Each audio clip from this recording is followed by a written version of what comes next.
Bonjour à tous. Vous m'avez souvent entendu parler du droit international simplement en disant que c'était une vue de l'esprit, que le droit international, ça n'existait pas, que ça n'avait jamais véritablement existé, mais que j'en ai parlé à l'occasion de la riposte de Benyamin Netanyahou à Gaza, parce que j'avais vu un certain nombre de politiciens monter sur leurs grands chevaux pour déclarer, drapés dans leur probité de lin blanc, le droit international, c'est scandaleux, criminel de guerre, on va l'arrêter. Mais personne n'arrêtera Monsieur Netanyahou. Personne n'ira lui mettre les bracelets, les menottes aux poignets, le traîner à la Cour pénale internationale, le juger, le mettre en prison. Personne ne fera ça.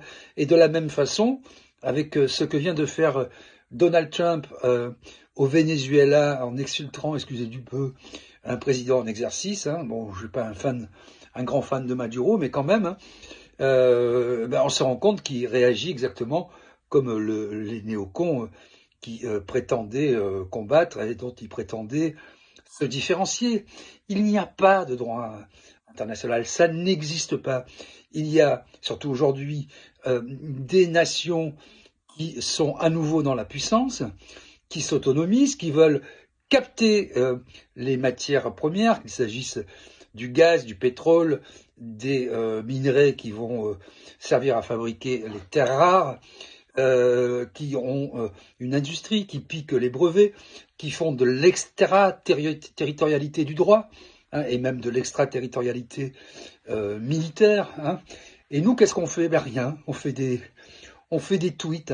Quand je dis on, c'est notre classe politique. Mais en vérité, elle ne peut rien faire dès lors qu'elle est accolée, diluée dans l'Union européenne corrompue, pourrie jusqu'à la moelle, qui n'a pas de défense, qui n'a pas de stratégie commune, qui a été pendant 50 ans le valet obséquieux des États-Unis, qui ne sait plus où donner de la tête, qui est complètement paumé. Et le seul moment où la France a été forte sur la scène internationale, c'est quand elle a fait entendre sa voix singulière sous le magistère du général de Gaulle. On a tous en tête un certain nombre d'épisodes, et je ne parle pas de la Deuxième Guerre mondiale, mais après. Et c'est notre seul échappatoire, notre seule façon de pouvoir à la fois un petit peu peser sur les affaires internationales, quoiqu'il ne faut pas exagérer notre importance, mais surtout défendre nos propres intérêts, pas la queue des pingouins en Patagonie, pas le régime corrompu de M. Zelensky, pas tous ces trucs-là, défendre les intérêts stratégiques de la France et des Français, défendre notre nation. Parce que oui, le monde est redevenu, il a toujours été, mais là, je dirais que c'est assumé et que ça va beaucoup plus loin, parce que là, ce que fait Trump, c'est quand même, il va beaucoup plus loin dans la façon d'opérer, et il refait un peu sienne une ancienne doctrine qui considère que finalement tout le continent américain, c'est-à-dire avec le Canada, l'Amérique du Sud, le Groenland aussi d'une certaine manière, eh bien tout ça, ça doit être sous la sphère d'influence états-unienne. Donc vous avez d'un côté la Chine, avec toute sa puissance. Vous avez vu, j'ai tweeté ce matin, des usines qui sont beaucoup plus grandes, une seule usine, que la ville de Paris. Ça vous laisse un peu réfléchir sur des bagnoles électriques, pendant que nous, on met des malus et des bouts de plastique au bouchon de nos bouteilles. Donc vous avez la Chine, vous avez l'Inde, les États-Unis, la Russie avec les BRICS, qui fait une alliance quand même assez solide, quoi qu'on en dise, avec la Chine, Chine-Russie, ça marche bien ensemble, et puis des blocs militaires avec l'Iran, la Corée du Nord et les pays que je viens de citer. Et l'Europe n'a pas d'existence politique, n'a pas d'existence militaire, n'a pas d'existence diplomatique, parce que tout le monde s'en tamponne le coquillard, comme disait Queneau, de l'Europe, n'a même pas d'existence économique, puisqu'elle est sous le joug des différentes barrières douanières, des droits douaniers qui ont été mis en œuvre aussi bien par la Chine que par les États-Unis, tant et si bien que nous sommes contributeurs nets au sein de cette Europe. Nous avons parmi, on va dire la première armée, nous avons la plus grande capacité avec l'Allemagne, le soi-disant moteur franco-allemand qui n'existe que de ce côté du Rhin en France. En fait, il est complètement en panne et ne se relancera pas de sitôt. Donc tout ça est une farce. Alors quand j'entends, je parle même plus de LR et des macronistes, c'est même pas la peine, il n'y a plus rien à en dire, ça se constate. Mais les partis dits extrêmes, les partis soi-disant qui devaient lutter, que ce soit à droite, allez, on va dire le Rassemblement National, des opposants, hein, ou LFI, que font-ils? Ils cirent les pompes pour LFI de Monsieur Breton, hein. Là maintenant, on va voir les circonvolutions qu'ils vont faire pour taper sur Trump, tout en n'avant pas l'impression de soutenir Poutine, mais en continuant de soutenir leur ami Zelensky. Hein. Ils ne veulent pas sortir de l'Union européenne. Ils disent maintenant, par l'intermédiaire d'ailleurs encore de la semaine dernière, d'Éric Coquerel, qui nous dit « Ah ben non, il ne faut pas sortir de l'Union européenne, il y en a d'autres qui le font, on va désobéir au traité ».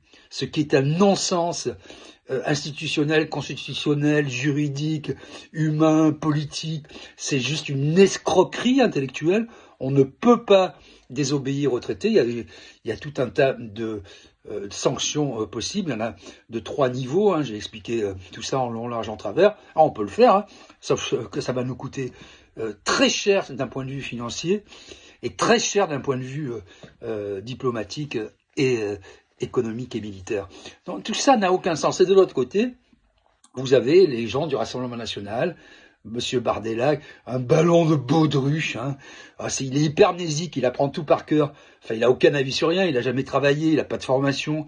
Qu'est-ce que vous voulez qu'il dise, le pauvre Bardella, hein? C'est ni un facho, ni un singe savant. C'est un jeune qui présente bien, voilà, qui est hypermnésique, qui apprend ses fiches par cœur, donc il a une bonne mémoire, et puis il recrache, comme les gens qui bachotent. Dans 6 mois, même pas 6 jours après, ils ont tout oublié. Donc lui, il veut changer l'Europe de l'intérieur. Donc vous avez des gens qui veulent pas, qui veulent désobéir au traité, et d'autres qui veulent être dans le traité pour changer de l'intérieur. Mais c'est une escroquerie, ça aussi. Donc voilà ce que je dis. Le droit international n'existe pas. S'abriter derrière du juridisme, s'abriter derrière des institutions qui dysfonctionnent ou qui n'existent pas, qui ne sont que des vues de l'esprit, conduira à nous faire disparaître. Nous allons disparaître de la scène mondiale, nous allons disparaître de l'histoire. L'Europe est en train de sortir de l'histoire. Vous voyez les blocs qui sont en train de se recomposer, vous voyez leur taille, vous voyez leur démographie, leur importance industrielle, monétaire, leur gigantisme militaire, leur étendue géographique sans commune mesure avec la France. Hein. Les États-Unis, c'est quoi, 18 fois la France, la Russie, c'est 33 fois la France, 11 fuseaux horaires, l'Inde, la Chine. On est un petit bout de caillou au milieu de nulle part. On était toujours plus important que notre géographie, par notre histoire, par notre culture, par notre capacité à dire non et d'une certaine manière à éclairer le monde. Mais on n'est plus rien de tout ça. Quand on est français, on ne va pas se diluer dans la merde de l'Union européenne. Quand on a la chance d'être dans un pays comme la France, avec une telle histoire, une telle géographie, une telle culture, un tel savoir-faire, une telle agriculture, on ne va pas s'incliner devant l'Union européenne, devant quelques fonctionnaires corrompus à Bruxelles. Mais tout ça, il y a juste les salopards qui font ça. Voilà pourquoi je peste depuis toutes ces années, parce que je ne suis pas le seul à faire le diagnostic. Hein. On l'a fait avec Castelnau, avec François Coq, avec Clémence Sudiakova, Idrissa Berkane, Béatrice Rosen. Voilà, il y a un certain nombre de personnes qui réfléchissent comme ça, qui pensent comme ça, parce que c'est juste.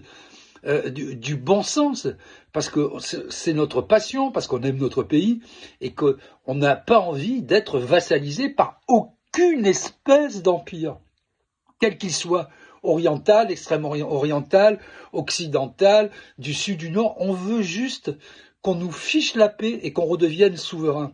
Si on ne le fait pas, vous voyez, on se dilue, on s'étiole, on est en train de disparaître, on est sur le pont du Titanic, on sombre, et vous avez, comme je le disais, des politicards qui mettent leur gros cul flasque dans le restaurant au pont supérieur et qui font des tweets sur le droit international. C'est pitoyable. Plus que jamais, il est urgent de sortir de l'Union européenne. La seule campagne qu'on doit faire pour la présidentielle, moi je soutiendrai sans doute aucun candidat, et je ne le serai pas moi-même, je ne suis pas fou, donc c'est le Frexit pur et dur le plus vite possible. De toute façon, cette Union européenne est en train d'être prise en étau, elle sera broyée, et si elle n'est pas broyée, de toute façon, elle s'effondrera sur elle-même parce qu'elle n'a plus de fondement, elle n'a plus de fondation. Haut les cœurs, l'année commence très fort, mais voilà, il n'y a pas d'autre solution. Bonne journée à tous et bon week-end, bon courage.